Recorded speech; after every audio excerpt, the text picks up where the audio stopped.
철강의 성분은 주성분인 철과 부성분 중 탄소는 증가하면 항복점, 인장 강도, 경도가 증가하고 규소는 강도와 수축률을 증가시키지만 2% 이상 첨가 시에는 소성 가공성을 저하시켜서 사용에 제한이 있어. 망간도 함유량이 증가하면 충격에 대한 저항성을 높여주지. 인과 황은 해로운 원소라고 생각하면 돼. 강제의 응력 변형률 곡선에 대해서 설명할게. 탄성 영역에서의 기울기는 탄성 개수라고 하고 탄성 한도까지는 응력을 제거했을 때 다시 변형률이 제로로 돌아올 수 있는 구간이야. 소속 영역으로 들어가면 변형도만 증가하게 되는데 이때의 변형은 응력을 제거해도 다시 원점으로 돌아오지 못하게 되지. 그 다음 응력과 변형도가 비선형으로 증가하는 구간을 지나서 네킹 현상에 의해 단면적이 현저히 감소하다가 결국 파괴가 일어나게 되는 것이지. 강제의 종류에 대해서 알아보자. 일반 강에 비해 4배에서 8배의 내식성을 확보한 무도장 내우성 강이 있으며 두께가 연속적으로 변하는 관건인 테이퍼드 플레이트도 있고 강의 인성과 용접성을 향상시킨 TMCP 강도 있어. 방청이란 강제 표면에 물과 산소를 차단시켜서 부식 진행으로 인한 피해를 방지하는 것을 말하고 방식은 부식의 반응을 억제하거나 역행을 시키는 것을 말해. 방청은 방청도장을 실시하는 것을 말하고 방식이란 주로 정기적인 방법을 이용해서 부식을 억제하는 방법을 말하지. 외부 전원법의 개념은 외부에서 직류 전원 장치를 이용해서 방식을 할 강말뚝이나 강날말뚝에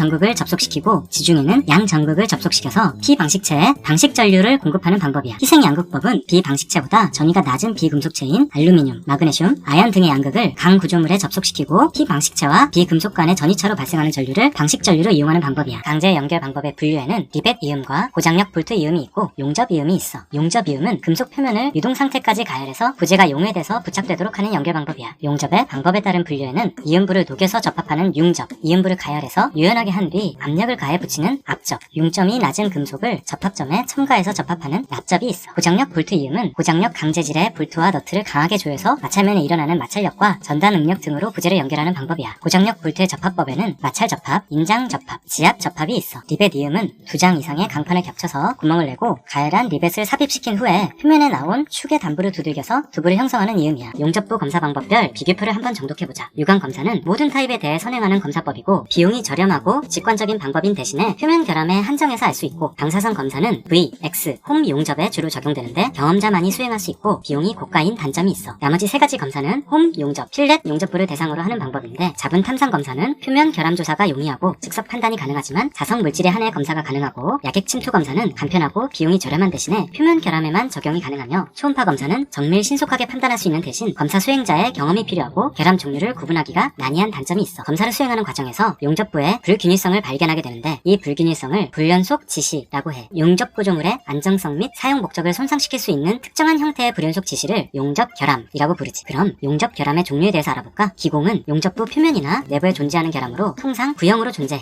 공기방울이 용접 금속에서 빠져나가는 것보다 먼저 용접 금속이 응고되었을 때 내부에 남아 기공이 발생하게 되는 건데 슬래그 혼입에 대해서 알아보자. 슬래그 혼입은 상부로 떠올라야 할 슬래그가 용접부 중간에 자리 잡는 현상이야. 용입 불량은 맞대기 용접 시 용접 중앙부에 용입이 되지 않아서 전단면에 걸쳐 연속적으로 나타나는 결함으로 언더컷은 피로 강도에 치명적인 역할을 가져오는데 균열은 용접 결함 중에 가장 중요하게 고려해야 할 사항 중에 하나로 접합부의 품질과 성능에 매우 중요한 영향을 미쳐. 강부재가 하중에 반복작용을 받으면 부재의 내력이 극한 강도 또는 항복 강도 이하에도 파괴가 되는 경우가 있어. 이렇듯 정적 하중이 아니라 계속적으로 동적 하중을 받는다면 훨씬 더 작은 하중에서 부재 파괴가 발생하는 것을 피로파괴라고 해. SN 곡선이란 기계재료의 되풀이에서 가해지는 응력의 반복 횟수와 그 응력 진폭과의 관계를 나타내는 곡선이야. Y축인 S는 응력 진폭, X축인 N은 응력 반복 횟수지. 이 곡선상에서 피로 한도 또는 내구 한계란 하중을 무한 횟수만큼 반복 작용시켜도 파괴되지 않는 한도의 응력 진폭을 말해. 피로 강도는 소정의 반복 횟수에 견딜 수 있는 응력의 한도를 말하는데 SN 곡선에서 어느 반복 횟수 N에 대한 S를 소정의 반복 횟수 N에 대한 피로 강도라고 불러. 피로 수명이란 반복 응력을 받은 재료가 파괴될 때까지 받는 반복 횟수를 피로 수명이라고 해. 즉 어떤 특정 응력 진폭에 대한 피로 수명은 그 진폭의 반복 횟수라고 할 수 있겠어. 응력 부식이란 인장 응력 하에 있는 금속 재료에서 부식이 현저하게 촉진되는 현상을 말해. 인장 응력이 합금에 작용해서 소송 변형이 생기면 표면에 피막 파괴 등 결함이 형성되는데 이 결함 부위는 부식 환경이 형성되었을 때 우선적으로 부식하게 되는 현상을 말하지. 취성적인 파괴가 일어나게 돼. 표준 관입시험은 중량 63.5kg의 추를 낙하시켜서 30cm 관입할 때 필요한 N치를 구하는 시험이야. 이 시험의 장점은 사질토에서 정확도가 높지만 단점으로 점송토에서는 신뢰도가 낮은 편이야. 하지만 점토에서 풍화토까지 폭넓게 실시하는 적용성이 높은 시험이지. 평판 제한 시험에 대해서 알아보자. 강성 평판을 집안 위에 놓고 일정한 속도로 하중을 가해서 치마량분의 하중 강도, 즉 지지력 개수 K를 구하는 시험인 PBT 테스트는 지속 하중에 대한 치마량을 구하는 시험이야. 장점은 비교적 신뢰성이 높다는 것이고 단점은 설비가 상대적으로 대규모라는 부분이지. 주로 사질토나 암 집안에서 주로 실시 CBR 테스트에 대해서 알아보자. 일정 관입량 대비 관입 하중을 내용을 구해서 비교하는 시험인 거지. 시험의 용도는 노상토 지지력을 파악할 때도 쓰고 아스팔트 콘크리트 포장 두께 결정 시 수행하는 시험이기도 해. 시험 결과의 판단 기준은 노상의 경우 CBR이 10보다 클 때, 보조기층의 경우 CBR이 30보다 클 때 통상 양호하다고 판단해. 사운딩 시험이란 원위치 시험의 일종으로 로드 선단에 부착한 저항체를 지중해 매입해서 관입, 회전, 인발 등의 힘을 가하여 그 저항치로 토층의 상태를 알 수 있는 방법을 말해. 사운딩의 종류에 대해서 알아볼까? 관입시험은 동적 관입시험인 SBT, 동적 원추 관입시험과 정적 관입시험인 더치 콘 페네트레이션 테스트와 포터블 콘 페네트레이션, 스웨디시 사운딩이 있어. 또 회전시험에는 베인 쉐어 테스트가 있고 인발시험에는 이스키메터 테스트가 있지. 정밀 물리 탐사란 파의 회절, 반사, 전파 원리나 전기 비저항의 변화를 측정해서 집안 물성과 지층 분포, 불연 속면, 공동, 지하 매설물의 위치 등을 조사하는 비파괴 탐사법을 말해. 이 정밀 물리 탐사의 종류에는 지오토모그래피, 지표 레이더 탐사, 다운홀 테스트라고 하는 공내 속도 검측, 초음파 반향 검측, 전기 비저항 검측을 대표적으로 들 수 있겠어. 지오토모그래피는 CT를 이용해 화상 처리해서 분석하는 방법이야. 단점은 불규칙한 파쇄대에는 정밀도가 떨어진다는 점이 있겠어. 지표 레이더 탐사인데 전자파를 지표에 전달시킨 후 반사파의 수신 시간과 특성 변화를 화상 처리해서 분석하는 방법이야. 다운홀 테스트, 즉 공내 속도 검측인데 충격 탄성파를 지표에서 발생시킨 후에 파의 전달 속도를 측정해서 집안 물성과 동적 특성을 분석하는 방법이야. 초음파 반향 검측인데 시추 공벽에 초음파를 입사시킨 후에 반사파를 분석해서 집안 물성과 불연 속면의 상태를 분석하는 방법이야. 전기 비저항 검측이 있는데 직류 전원을 집안에 흘려보내고 집안이 보유하고 있는 비저항으로 변화된 전위차를 측정하여 집안의 종류, 기반한 심도, 지하수 수질 상태 등을 측정하는 방법이야. 시추 조사의 목적은 대상 구간에서 채취된 시추 코어, 순환수, 굴진 속도 등을 분석하므로 지층의 구성물질, 연약 집안 분포 유무와 전리, 단층, 파쇄대 등 불연 속면의 지질 구조를 파악하기 위함이야. 시추 조사 결과의 설계 활용 방안에는 벤치를 활용하여 허용 지지력을 추정할 수가 있고 지층의 수직 분포 및 전리, 균열 및 단층의 발달 상태를 파악할 수 있고 회수된 코어를 이용하여 실내 토질 및 암석 시험을 수행할 수 있으며 난반 분류 시 입력 자료로 활용할 수도 있고 구조물별 지층 단면도 작성 및 지질 상태를 파악할 수가 있겠지. N값이란 중량 64kg의 추를 76cm 높이에서 자유낙하시켜 관입용 샘플러를 집안에 30cm 관입시키는 데 필요한 타격 횟수야. N치로 추정할 수 있는 토성은 사질토에서는 기초 집안의 탄성 치마 및 지지력 및 지지력 횟수, 전단 저항각 및 상대 밀도, 액상화 가능성 여부를 추정할 수 있겠고 점성토에서는 기초 집안의 허용 지지력, 일축 압축 강도, 컨시스턴시, 점착력을 추정할 수 있다는 것을 기억해두자. 불도저는 경제적 운반거리는 약 50m 이하 정도로 평가돼. 스크래퍼는 경제적 운반거리는 500m 이하야. 덤프트럭은 운반거리가 멀수록 경제성이 우수하겠지. 그래서 경제적 운반거리는 500m 이상이야. 장비별 트래피커빌리티는 다음의 표, 토공 장비에 필요한 콘지수의 최소값을 참고해보자. 필요한 콘지수가 작을수록 더 열악한 땅에서도 운행 가능하다는 것으로 이해하면 되겠어. 불도저 작업의 원칙에 대해서 알아보자. 불도저는 50m 전후에 비교적 단거리 굴착 운반용 기계로 사용해야 되고 하향 작업을 지향해야 하며 운전 시간당 작업 횟수를 최대한으로 하여 사이클 타임을 단축시켜야 돼. 토질에 따라 배토판을 조절해가면서 해야 하고 스크래퍼, 샤벨, 덤프트럭 등의 건설 기계와 조합해서 시너지를 낼 수 있도록 해야 돼. 불도저의 시간당 작업량 Q는 다음의 식과 같으며 스몰 Q는 배토판의 용량, F는 토량 환산 개수, E는 작업 효율, CM은 사이클 타임이니 셔블계 굴착 장비의 작업량을 산정하는 식은 다음과 같아. 스몰 Q는 버킷 용량, K는 버킷 개수, F는 토량 환산 개수, E는 작업 효율, CM은 사이클 타임으로 시간당 몇 누배의 작업을 했는지 산정하는 식이지. 쇠석기와 관련하여 골재 생산에 대해서 간단히 정리해볼게. 이 중 쇠석기가 역할을 하는 부분은 공급된 원석을 조쇄, 중쇄, 분쇄하는 부분이야. 크러셔는 조쇄를 하는 1차 크러셔, 중쇄를 하는 2차 크러셔, 분쇄를 하는 3차 크러셔. 이 표를 바탕으로 토질별로 최적의 다짐 장비를 꼽아보자면 일반 사질토에서는 진동 롤러, 실트와 점토 섞인 모래는 진동 타이어 롤러, 일반 점성토에서는 템핑 롤러, 함수비가 높은 점성토에서는 타이어 롤러, 또 연암이나 큰 자갈에서도 점성토와 마찬가지로 템핑 롤러가 적절하다는 거 기억하자. 아스팔트 포장 다짐 장비, 로드 롤러에 대해서 간단히 짚어보자면 마카담 롤러는 1차 다짐에 사용하는 철륜 롤러로서 타이어 롤러는 1차 다짐 때 생긴 헤어 크랙을 없애는 과정이기도 하며 탄뎀 롤러는 마무리 다짐으로 요철 자국을 없애는 과정이야. 공사 규모별로 장비의 용량을 결정할 수 있는데 덤프의 경우 10만 루베 이상이면 15톤급, 만 루베에서 10만 루베 사이면 8에서 15톤급, 만 루베 이하면 8톤급을 통상 선정하게 되는데 아스팔트 포설 장비에는 아스팔트 디스트리뷰터, 아스팔트 스프레이어, 아스팔트 피니셔가 있지. 현장에서 콘크리트 포설은 스프레더라는 콘크리트 살포기로 균일하지만 거칠게 콘크리트를 부설하고 인력으로 바이브레이터 다짐 후 표면 마무리를 실시하거나 콘크리트 피니셔 장비로 재료를 균일하게 확산시키며 진동 다짐과 표면 마감까지 할 수도 있어. 연약 집안이란 상부 구조물 하중을 지지하기에 충분한 지지력이 없는 집안으로 안정, 치마, 액성화 등의 문제가 발생하는 집안을 말해. 연약 집안의 판단 기준은 수치적인 기준으로 점성토의 경우 N치가 4 이하, 사질토의 경우 N치가 10 이하, 또 필댐의 경우에는 N치가 20 이하를 통상 연약 집안이라고 판단을 해. 하지만 N치가 크더라도 상대적으로 상부 구조물을 지지할 수가 없거나 매립지, 유기질토 등으로 구성되어 있어서 시반이 경과 후 치마에 문제가 발생할 수 있는 집안도 연약 집안으로 판단하지. 기지. 연약지반 계측은 전단 파괴에 관한 사항을 측정하는 변이말뚝, 지표 치마판, 지중 치마계, 경사계, 간극 수압계가 있고 집안 치마에 관한 사항을 측정하는 간극 수압계, 지중 치마계, 지하 수위계가 있으며 강도 증가 확인 목적으로는 표준 관입 시험, 더치콘 시험 등을 수행한다고 기억해두자. 연약지반 선, 그 위에 송토체, 송토 아래 샌드맷, 지지층과의 경계선, 경계 위는 연약층, 아래는 지지층, 송토체 좌우 인근 지지층까지 지중 경사계, 송토체 중앙 지지층까지 층별 치마계, 지중 경사계 바로 옆 지하 수위계, 샌드맷 위, 지표 치마판, 송토체 중앙, 연약 중간까지 간극 수압계. 프리로딩은 점송토 안밀을 촉진시키기 위해서 연약지반 위에 미리 큰 하중을 제하여 안밀시키는 공법이고, 프리로딩 공법 시공 시 유의사항은 체크를 통해 한계 성토고 내에서 급속 시공을 피해야 하는데, 여기서 한계 성토고란 성토 시 집안의 안정을 유지할 수 있는 최고의 높이를 말하고, 이 성토고를 초과하면 집안의 전단 파괴가 발생하게 돼. 앞성토는 토사의 측방에 소단 모양 성토를 하여 활동에 대한 저항 모멘트를 가해서 성토 집안의 활동 파괴를 막는 공법이며, 앞성토의 시공은 앞성토의 높이는 성토 본체의 통상 3분의 1 정도 높이로 적용하고, 앞성토의 길이는 성토 본체 높이의 2배 정도를 적용하며, 진공안밀은 지표면을 비닐 등으로 덮어서 진공 상태를 만든 후 대기압을 이용한 점토층 탈수를 통해 안밀을 촉진하는 공법이야. 프리로딩은 한계 성토구를 초과하면 전단 파괴가 발생하는데, 진공안밀 공법은 이를 방지하는 공법으로 깊은 연약지층의 탈수에 의한 강도 증진에 적합해. 버티컬 드레인 공법이란 연약한 점송토 집안에 투수성이 좋은 수직 배수제를 삽입해서 강국수를 수평 방향으로 탈수시켜서 안밀을 촉진하는 공법이야. 버티컬 드레인 공법에서 배수 효과가 저하되는 두 가지 현상에 대해서 짚어보자면, 스미어존 이펙트가 있어. 연직 배수제 주변에 2D에서 3D 정도 영역이 교란되어서 배수제 주변 지역의 투수성이 감소해서 안밀이 지연되는 현상이야. 이 효과가 나타나는 영역을 스미어존이라고 하지. 웰 레지스턴스라는 현상도 발생할 수 있는데, 배수제의 연직 방향으로 받는 저항을 말하고, 쉽게 말해 여러 가지 원인으로 배수제로의 능력이 저하되는 경우라고 생각하면 될 것 같아. 샌드 드레인 공법은 점토 집안에 샌드 파일을 시공해서 지중해 물을 배제시켜 안밀을 촉진하는 공법으로 안밀 효과가 크고 단기간 약 2에서 3개월 내에 다짐이 가능하며, 단점으로는 시공 시 주위 집안이 교란된다는 점과 샌드 파일 단면이 일정하지 못하다는 점을 들 수 있겠어. 페이퍼 드레인 공법은 샌드 드레인 공법과 원리는 같고, 모래 대신 카드보드를 압입해서 안밀을 촉진시키는 방법이야. 드레인 공법에 대해서 알아보자. 샌드 드레인 공법에서 샌드 파일이 절단될 수 있다는 단점을 보완하기 위해 개발되었고, 팩, 즉 포대에 모래를 채워서 드레인의 연속성을 확보한 공법이야. EPS 공법이란 대형 발포 폴리스틸렌 블록을 성토 재료와 뒤체움 재료로 활용하는 공법으로, 이 공법의 장점은 블록이 초경량으로 토압 저감 효과가 있고 집안 치마를 감소시킬 수 있으며, 공기 단축 효과가 있고 구조물 단면 저감 효과, 하중 경감 효과도 기대할 수가 있어. 다만 부력에 취약하고 내화성이 결여되어 있으며 변형 저항성과 내 약품성에도 취약하다는 점을 알아두자. 집수통 배수 공법은 탑하기 한 구석에 깊은 집수통을 설치하고 지하수를 고이게 한 후 수중 펌프로 배수를 하는 간단한 공법인데, 투수성이 좋은 사질 집안에 유리한 공법이야. 맹암거 배수 공법은 유공관 암거를 자갈과 함께 지중해 매설에서 배수하는 방법인데, 얕은 층의 지하수를 배지할 때 주로 사용되고, 딥웰 공법은 깊은 우물을 파고 스트레이너를 부착한 케이싱을 삽입해서 수중 펌프로 양수를 하는 방법이야. 웰 포인트 공법은 지중해 파이프를 1에서 2m 간격으로 받고 지하수를 진공 펌프로 흡입해서 지하수위를 저감시키는 공법인데, 장점은 사질 실트층에도 적용이 가능하고 공기 단축 및 공사비 절감에 효과적이라는 점을 들 수가 있겠어. 진공 딥웰 공법은 딥웰 우물관 내의 기압을 진공 펌프로 진공 상태로 만든 후 수중 펌프로 지하수를 배수하는 방법인데, 점송토 집안 계량에 많이 사용되고 필요 배수량이 아주 많은 경우 주로 사용되며 설치비가 고가라는 단점이 있어. 바이브로 플로테이션은 기존의 느슨한 모래 집안을 사수와 진동으로 밀도를 크게 해서 지지력을 증대시키는 계량 공법이고, 바이브로 컴포저는 다진 모래 말뚝을 조성하는 공법으로 점토 집안에 다져진 모래 기둥을 축조하여 집안을 조밀하게 계량하는 공법이야. 바이브로 플로테이션 공법은 사질토에 사용하는 공법이고, 바이브로 컴포저는 느슨한 사질토 집안에도 물론 적용할 수 있지만 주로 점토 집안에 적용하는 공법이라고 생각하면 되겠어. 그럼 바이브로 플로테이션 공법부터 알아보자. 이 공법은 진동기를 이용하여 원집안의 지지력과 강성을 증대시키는 집안 계량 공법이야. 비교적 깊은 심도의 느슨한 집안에 효과적인 공법이지. 바이브로 플로테이션 공법의 효과를 정리해보자면, 집안의 입자 재배열로 상대 밀도 증진 효과가 있고 횡방향 지지력도 개선되며 집안 변형 개수도 2에서 5배로 증가하고 전단 마찰 저항각의 증진 효과가 있고 간극비 감소를 통해 집안의 투수성 및 액상화 감소 효과도 있지. 바이브로 컴포저에 대해서 알아보자. 모래 다짐 말뚝 공법의 대표적인 공법으로 집안에 모래 다짐 말뚝을 조성해서 집안의 지지력을 향상시키는 공법이야. 공법의 효과는 느슨한 사질토 집안에서는 다져진 모래 말뚝과 함께 집안의 강도를 더하여 집안의 지지력이 향상되고 액상화 방지 및 구조물에 생기는 치마량을 감소시킬 수 있어. 또 점송토 집안에서는 모래 말뚝으로 인한 복합 집안이 형성돼서 지지력이 향상되고 연약층이 치환되는 효과가 있어서 집안의 전단 강도가 증가하게 되지. 크레인이나 타워 등에 달린 10에서 40톤가량의 무거운 추를 낙하시켜서 지표면에 충격을 주므로 흡입자들이 재배열되고 간극 붕괴로 간국수를 배출시켜서 유효 응력을 증가시키는 원리로 집안 강도를 증진시키는 공법이야. 다음은 치환 공법에 대해서 검토해볼까? 치환 공법은 연약한 부위의 집안 흙을 양질의 토사로 바꾸는 공법이야. 치환 공법에는 굴착 치환, 자중 치환, 동치환, 폭파치환, 동치환 등 고결공법이란 고결제를 흑입자 사이에 공극에 주입시켜서 흙의 화학적 고결작용으로 집안의 강도 증진, 압축성 억제 등을 촉진시키는 연약집안 개량 공법이야. 고결공법에는 집안 천공 후 주입제를 집안에 충전해서 투수성과 강도 특성을 개선하는 주입공법, 초고압소와 에어젯에 의해 집안을 절삭한 후에 주입제를 원집안과 혼합하거나 치환하는 고압분사공법, 오거나 특수교반장치를 이용해서 집안을 천공한 후에 원집안과 고결제를 교반하는 심층 혼합처리공법, 지중해 수분을 일시적으로 동결시켜 집안의 강도와 차수성을 향상시키는 가설공법인 동결공법, 점토질 연약 집안을 보링한 후 구속을 가열하여 그 주변의 흙을 탈수시켜 집안을 개량하는 공법인 소결공법 등이 있어. 야객주입공법은 집안 내에 주입관을 삽입하고 화학 야객을 지중으로 압송해서 흑입자 간의 공극을 충진함으로 집안을 고결시키는 공법이야. 집안의 불투소화와 강도 증대를 기대할 수 있는 공법이지. 주입 형식에는 침투 그라우팅, 변이 그라우팅, 캡슐 그라우팅이 있다는 것도 참고해두면 좋겠어. LW 공법이 있어. 불안정 물유리를 이용해 집안 개량과 지하수 차수 효과를 도모하는 주입 공법이지. 이 공법을 사용할 때는 리칭이라고도 불리는 물유리의 용탈 현상을 주의해야 하는데, 물유리에 있는 실리카 성분이 빠져나가서 강도 저하, 투수 개수 증가 등 주입 효과의 기능이 저하하게 되는 현상이야. SGR 공법이라고도 불리는 복합 야객 주입 공법을 들 수 있는데, 지중해 이중관 로드를 삽입해서 주입제를 주입하는 저압 침투 주입 방법이야. 이 공법의 단점으로는 용탈 현상이 이 공법에도 나타나며 수압 파쇄 현상도 일어날 수 있다는 것을 들 수 있겠어. 수압 파쇄 현상이란 야객을 특정량 이상 압력을 가해서 주입할 시 수압에 의해 집안 자체가 약해지는 현상이야. 컴팩션 그라우팅 시스템, 즉 CGS 공법에 대해서 알아보자. 슬럼프치가 50mm 이하의 저유동 콘크리트 몰타르를 고결제 형태로 지중해 주입해서 방사형으로 압력을 가하는 형식으로 주위의 토사를 사방으로 안밀해서 집안 보강 효과를 보는 방법이야. 제트 그라우팅 공법, 즉 고압 분사 공법은 초고압의 에어젯을 이용하여 집안을 절삭 후 주입액을 초고속 분사함으로 그 절삭 부분의 토사를 치환하거나 토사와 혼합하는 형식으로 주입액을 지중해 보내 고결시키는 공법이야. 고압 분사 공법의 종류 CCP는 경화제를 고압 분사해서 집안을 세굴한 뒤 세굴토와 경화제를 교반시켜 집안 계량체를 조성하는 공법이고, JSP는 경화제와 압축 공기를 함께 분사한다는 점에서 CCP와 다르며, SIG와 RJP는 먼저 공기와 물을 고압 분사해서 집안을 세굴시킨 뒤 이후 경화제를 충신해서 집안 계량체를 조성하는 공법이야. 안밀이란 흙 속의 강극수가 집안 자체 자중 및 외력작용으로 외부로 배출되면서 흙의 밀도가 증가되는 현상이야. 또 흙의 총 치마량을 산정할 때는 탄성 치마량과 1차 안밀 치마량, 2차 안밀 치마량을 더해서 산정해야 하는데, 1차 안밀 치마는 흙에 일정한 하중이 가해지면 흙 속의 강극수가 유출됨에 따라 압축돼서 최적이 감소되는 현상이야. 1차 안밀의 특징은 재하중 초기에 나타나고 빠른 시간 내에 발생한다는 점과 배수거리에 따라 시간 의존성이 큰 특징도 있어. 배수거리가 길다고 하면 시간이 1차 안밀도 오래 걸릴 수 있다는 얘기야. 2차 안밀은 흙이 장기적으로 안밀이 가해지고 1차 안밀, 즉 강극수 배제가 된 후에 흑입자가 재배열되면서 발생하는 치마를 말해. 특징은 1차 안밀량에 비해 매우 작은 경향이 있고 천천히 크리프 형태로 발생하며 유기질 함유량이 많을수록 연약 점성토층이 두꺼울수록 증가하는 경향이 있고, 또한 2차 안밀은 정확한 예측이 어렵기도 해. 안밀 치마의 흐름을 도식화해서 보여줄게. 액상화는 사질토에 순간 충격, 지진, 진동 등이 가해지면 과잉 간극 수압 증가로 유효 응력이 0이 돼서 전단 저항을 상실하고 흙이 액체처럼 거동하는 현상이야. 액상화 현상의 메커니즘은 포화된 느슨한 모래가 동화중을 받으면 전단력이 발생하게 되고 전단 변형을 일으켜서 간극 수압이 상승하게 되고 유효 응력이 감소하며 상실하게 돼. 그렇게 유효 응력이 상실되면 입자가 서로 떨어져서 물에 부유하게 되는데, 이 상태가 액상화 상태지. 액상화의 영향 요소에 대해서 한번 짚어볼까? 밀도가 높을수록 액상화가 일어나기 어렵고, 포화도가 낮아서 강극수에 공기가 포함되어 있는 경우에도 액상화가 어려우며, 입도 분포가 균질한 세립토가 굵은 모래보다 액상화되기 쉽고, 모래는 내부 마찰각을 가지기 때문에 상부에 유효 상재압이 가해지면 액상화 저항 강도가 증가하게 되며, 배수 조건이 좋은 경우 강극수압 솟안에 유리해서 강극수압이 솟안되며 액상화 상태가 빠르게 종결되지. 이제 액상화의 대책에 대해서 알아볼까? 밀도가 높을수록 액상화가 어려우므로 다짐을 통해 흙의 밀도를 크게 해야 되겠지. 또 쇠석 말뚝 설치 등의 방법으로 배수거리를 짧게 만들어 지진 시 과잉 간극 수압을 솟안시키는 방법도 있으며, 사질 집안 내에 시멘트 등의 안정 재료를 혼합해서 아예 고결시키는 방법도 있을 것이고, 딥웰이나 웰포인트 공법으로 지하 수위를 내리는 것도 방법이 될 수 있으며, 액상화가 발생하지 않는 재료로 치환을 해버리는 방법도 있겠지. 지오텍스타일은 그림에서 보다시피 십자 형태로 교차된 섬유의 형태를 띠고 있는데, 물의 전달성이 큰 배수 기능이 있고 흙의 유출을 막고 물만 통과시키는 필터의 기능도 하며, 또 세립 재료와 조립 재료의 혼합을 막아주는 분리의 기능도 갖고 있지. 부등치마는 구조물의 치마가 전체적으로 동일하게 일어나지 않고 구조물 지점 간 치마량이 다르게 발생하는 현상이야. 기초 부등치마의 원인에 대해서 알아볼까? 내적 원인, 즉 집안의 원인으로 구조물이 얹히는 연약 집안의 분포 깊이가 상이한 경우, 종류가 다른 집안에 구조물을 걸쳐서 시공했을 경우, 지하 매설물이나 공동이 기초 하부에 존재했을 경우, 인근 집안의 부주의한 타파기로 인해 토사가 붕괴되었을 경우, 지하수위 변동으로 지하수위가 상승했을 경우를 들 수 있겠고, 외적 원인, 즉 구조물의 원인으로 서로 다른 형식의 기초를 복합 시공했을 경우, 등 또 당초 설계에 반영되지 않았던 무리한 구조물의 증설로 인해 하중 불균형이 발생해도 부등치마가 생길 수 있으니 주의해야겠어. 그럼 오늘은 이만 끝!